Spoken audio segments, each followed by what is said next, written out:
जन्म दिला आणि त्यापैकी एक पुत्र म्हणजे देवराज जय विश्व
विचारमग्न झाले. कशासाठी? कारण स्वतःच्या मनाने वरलेली पत्नी त्यांना मिळू शकली नाही, म्हणून ते पश्चाताप लागले. आणि या पश्चातापाचं कारण ज्यावेळी देवव्रताला कळलं ना, त्यावेळी तुझी पणजी सत्यवती पाशी हा देवव्रत गेला आणि देवव्रतानं सत्यवतीला विचारलंय, हे सत्यवती सांग, आज शंतनू सरकार राज करता या विश्वाच्या पाठीवर नव्हे, ज्याच्या हस्तानं माणसांचे रोग दूर होतात, ज्या शंतनू राजकर्त्यानं या विश्वाच्या पाठीवर स्वतःचा राज्य निर्माण केलाय, त्यांना तू का वरत नाही? त्यावेळी तुझ्या पणजीने काय सांगितलं माहिती आहे? काय असेल तर या मी जर त्यांना वरिलं तर या विश्वाच्या ठाई राजा तू होणार आणि माझे पुत्र तुझ्या तोंडाजवळ बघणार, म्हणून या लग्नाचा मला स्वीकार नाही.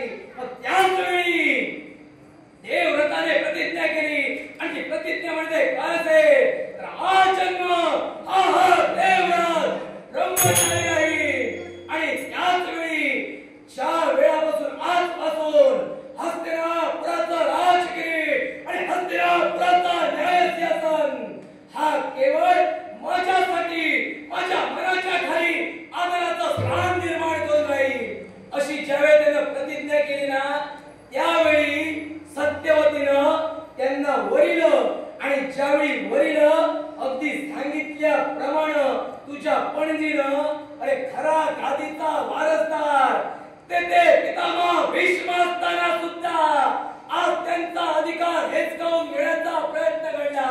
मग हे जर तुझ्या कुळाची रीत असेल तर एक तुला सांगू इच्छितोय, पूर्वजांच्या चुकीमुळे पुढच्या माणसाने चुका करायच्या नसतात, त्या चुका सुधारायच्या असतात आणि सुधारण्याची संधी हा मामा तुला देतोय. हे दुर्योधना, भानुमतीची मुक्तता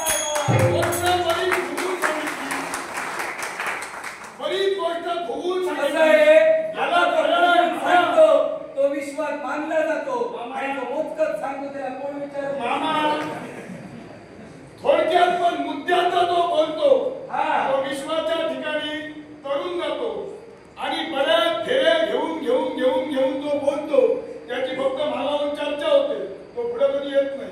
आणि म्हणून तुम्हाला सांगतोय, गोष्ट जरी फुगून सांगितली तरी मी माझ्या मताशी बदलणार नव्हे. तू तुझ्या मताशी बदलणार नाही. दुर्योधना, कुठंतरी विसरतोय. एका स्त्रीचा अपमान करून स्वतःच्या कुळाला दूषण देण्याचं कर्तव्य तू करतोय.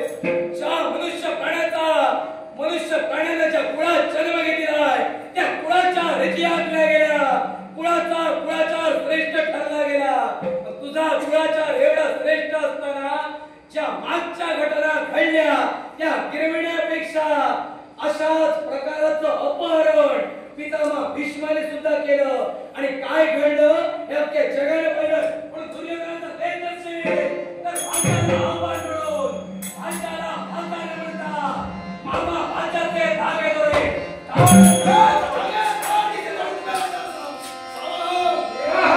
दोन दिवसाची सगळी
तुझी खरी ताकद जन्माला आलेल्या